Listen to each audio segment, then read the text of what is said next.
कहाँ लगा है बाबू? कैसे कैसे कौन मारा है? पुलिस कहाँ को लगा है?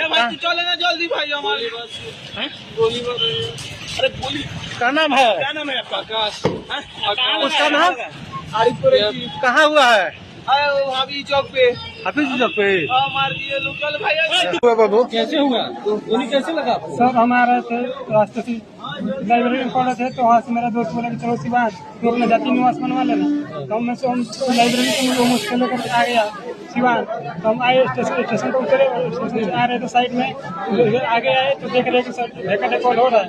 हम साइड से गोली लगा है सर, एक ही लगा है, सब पैर में पूरा आर पार हो गया है। क्या नाम है? कहाँ के रहने वाले हैं? बुलेट कुमार को नाम है, दरौली प्रखंड मेरा घर है, गाँव का नाम डुमराहर बुजुर्ग है। कहाँ आए थे सिवान में? सर जा रहे थे डीएम ऑफिस में जाति निवास बनवाने के लिए, डीएम ऑफिस से छूट गई। गोली कहाँ पे मारा गया आपको? वहाँ पे कहाँ पे गोली लगा? ये थाना है ना, पैर में लगा है, जी पर एक गोली लगा है।